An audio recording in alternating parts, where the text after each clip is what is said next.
हाय आप सभी लोग को जय श्री श्याम। आज की क्लास में आज फिर उपस्थित हो गए आपके लिए प्रवचन देने के लिए। तो प्रवचन सुनने के लिए लगभग सभी को तैयार होंगे। आज हिंदी का प्रवचन होगा, मतलब हिंदी का क्लास होगा। तो सभी लोग जो है आप अपना अपना जो है पढ़ाई को बहुत बेहतर तरीके से जारी रखे होंगे और सारे लोग को ये आप सब सख्त निर्देश दिया जाता है कि रिवीजन करिए, सेट मारिए, तभी आपका कल्याण होगा। तो चलिए शुरू हम लोग करते हैं। कारक, ध्यान दीजिएगा सारे लोग। कारक संज्ञा तथा संज्ञा या सर्वनाम का वाक्य के अन्य पदों जो संबंध है उसे क्या कहते हैं? कारक। संज्ञा और सर्वनाम का वाक्य के साथ अन्य पद, मतलब संज्ञा और सर्वनाम के वाक्य होंगे, उसके साथ अन्य पद का जो संबंध होंगे उसी को हम लोग क्या कहेंगे?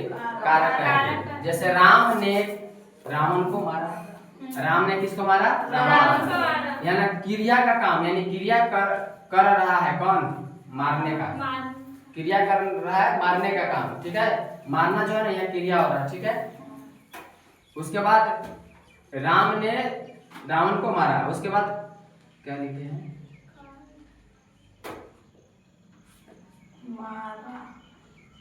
मारा बान हो गया, कर्म होगा बान, ठीक है। असल कर्म है ना, क्रिया। रावण को मारा। कारण कौन है? कारण, ये कारण क्या है? बाण। तीर से न मार गया होगा, तो तीर से मारा गया होगा, यानी कारण क्या बना? बाण बना। रावण क्या है? कर्म है।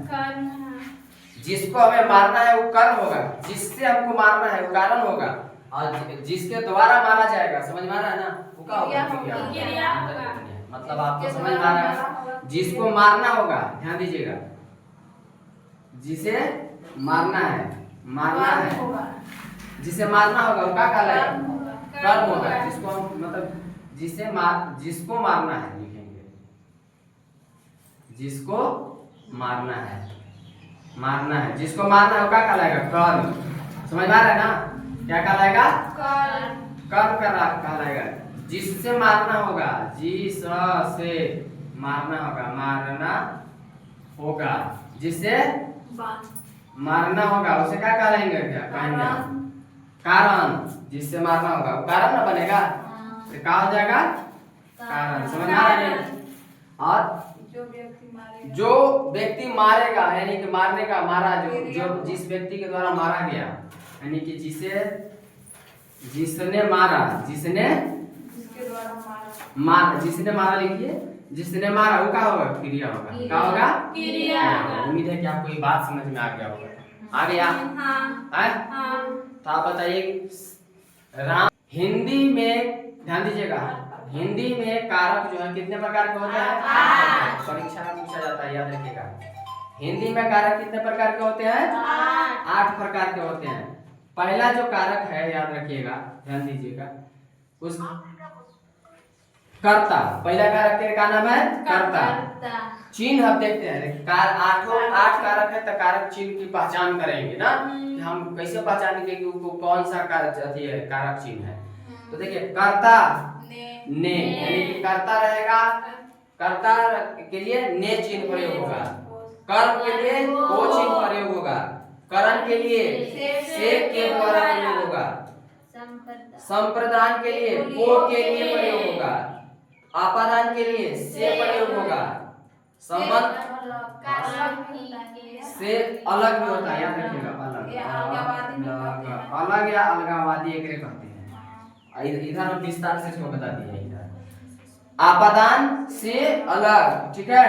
संबंध का, की, के, रा, रे, री, ना, ने, नी, ने। समझ में आ रहा है ना? इस क्या हो गया? संबंध हो गया।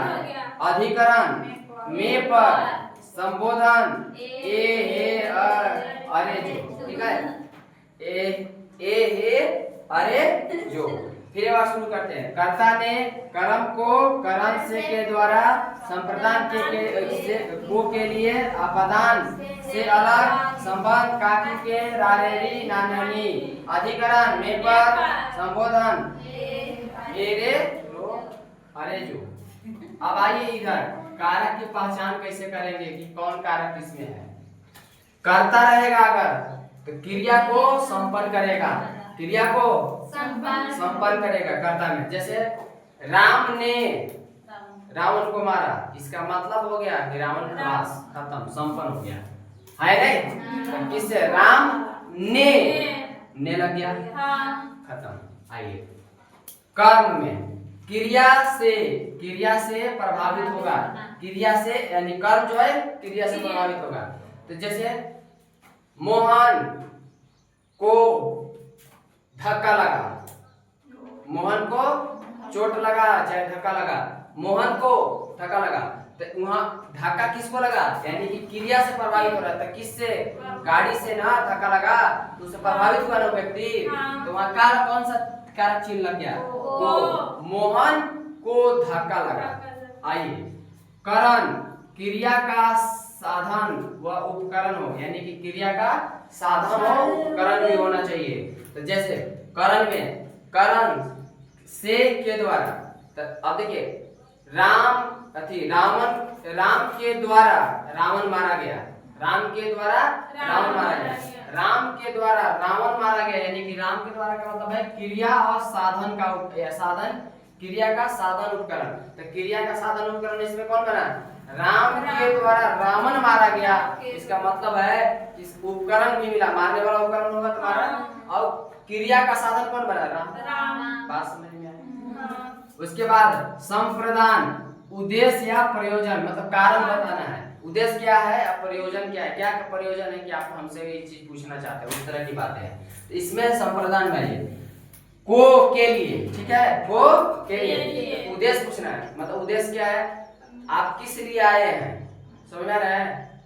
कुछ समझ आ रहा है कि नहीं आ रहा है? आप आने का कारण क्या है, आने का कारण क्या है, किसके द्वारा आप एक मतलब आने का कारण क्या है, किसके लिए आए हैं? के लिए आ गया ना, किसके लिए आप आए हैं, कारण बताइए, है ना? ये क्या कहलाएगा? वो संप्रदान कहलाएगा। आपादान में देखिए जहां अलगाव हो, जहां अलगाव हो मतलब भड़काऊ जैसा भाषण देना होगा, यानी जहां आपादान में से अलग, एक से पेड़ से पत्ता गिरा, यानी कि अलगाव का मतलब होता है आपसे रिश्ते टूटना, एक दूसरे से अलग होना, एक दूसरे से अलग होना, एक दूसरे से अलग होना, एक दूसरे से अलग होना, एक दूसरे से अलग होना, समझ में आ रहा है ना? संबंध में दो पद का पारस्परिक संबंध, दो पद का आपस में संबंध हो तो हम क्या कहेंगे? संबंध कहेंगे। क्या कहेंगे? आपादान के बाद संबंध। का की के रा रे री ना ने नी, जिसके बीच में का के की रे रा रे नी लगा होगा तो आप समझिएगा वो, ठीक है, है नहीं? जैसे राम के कारण क्या हुआ, उसे चोट पहुंचा, राम के कारण क्या हुआ, उसको चोट पहुंचा, यानी आप संबंध में दो पदों का पारस्परिक संबंध है। राम के कारण उसको चोट पहुंचा, यानी कहने का मतलब जिस व्यक्ति को चोट लगा है वो राम के कारण लगा है, तो दोनों के बीच के संबंध को क्या दर्शा रहा है? राम के कहने दिखा है, राम के कारण उसे चोट पहुंचा। आया समझ में? आइए नेक्स्ट, अधिकरण आधार का बोध, यानी आधार का बोध मतलब स्थान समय अवसर इत्यादि का, जहाँ स्थान और समय और अवसर का बोध हो रहा हो उसे हम क्या करेंगे? अधिकरण। अधिकरण में पर, ठीक है, समय पर घर आया, कहाँ पर आया? समय पर घर आया, तो क्या हो गया? समय पर घर आया, तो बोले जल्दी से, समय पे घर आया नहीं, अधिकरण हो गया। अधिकरण क्या दर्शाता है? आधार का बोध होता है, मेरा आधार क्या बना? समय बना, क्या बना? समय। संबोधन किसी को पुकार कर संबोधन करना, यानी कोई व्यक्ति को पुकार कर, नाम मतलब कि किसी को हल्ला करके बोल रहा है, तो संबोधन में जैसे ए रे ए हे अरे जो, तो ऐसे कहते हैं अरे यहाँ, ये क्या हुआ? किसी को पुकारना है नहीं? अरे जो, समझ में आ रहा है? ये क्या है? आप लोग नहीं बोल रहे, कहिएगा कैमरा बोल रहा है, ठीक है, इसको हम बोलेंगे संबोधन। क्या बोलेंगे? संबोधन। आइए ये अब इसमें थोड़ा सा हम अलग कुछ लिख दिए हैं, कर्मक क्रिया लिखे हैं। कभी कर्मक और सकर्मक दो को पढ़ाना है, समझ में आया, क्योंकि परीक्षा में पूछता है। तो इस सकर्मक क्रिया भी पढ़ा दिया है, एक अकर्मक क्रिया भी कभी बीच में पढ़ा देंगे। सकर्मक क्रिया किसको कहेंगे? क्रिया के फल कर्ता पर न पड़ के किस पर पड़ता है? क्रिया का फल कर्ता पर नहीं पड़ेगा, करने वाला। जैसे कि हम किसी को चट्टा मारते हैं, हमरा पर नहीं पड़ेगा, जिसके ऊपर हम मारे हैं चट्टा उसको पड़ेगा। जैसे अभी पार्वती की मचते, हमरा क्या दिक्कत है? चोट तो पार्वती को लगा ना, हम करने वाले हैं, लेकिन कर्म किसको हो रहा है? पार्वती को हो रहा है। यही बात है। देखिए, राम फल खाता है, राम फल खाता है। भैया खाए वाला काम जो है ना, तो राम कर रहा है, लेकिन इस पर कर्म किसका हो रहा है? खाता है फल पर। समझ में आ रहा है?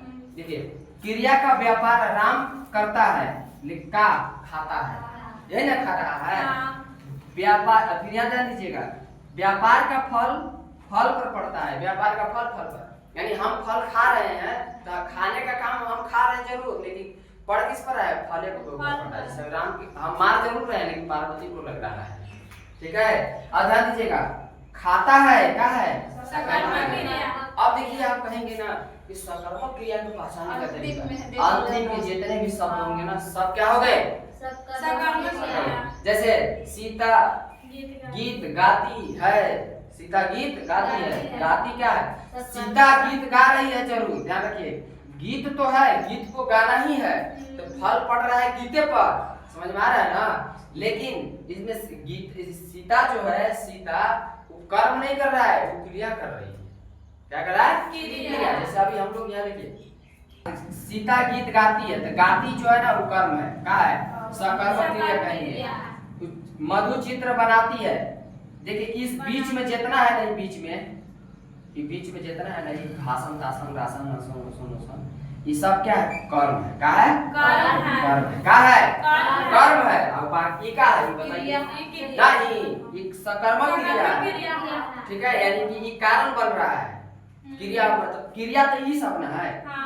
इन लोग ना क्रिया वाला काम कर रहा है। देखिए, ये सब जो गाने का काम, जो मारने का काम करेगा, तो रामे ना मार रहा था वहाँ, तो ये सब का होगा? इन लोग बताइए, ये सब जितना होगा ना, वो का होगा? ये होगा क्रिया। समझ में आ रहा है ना?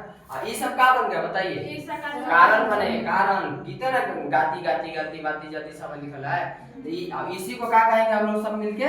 सकर्मक क्रिया। क्या कहेंगे? हाँ, आप मत समझिए, अब इस पर समझिए, वो तो अलग हो गया, इसका मैटर अलग है।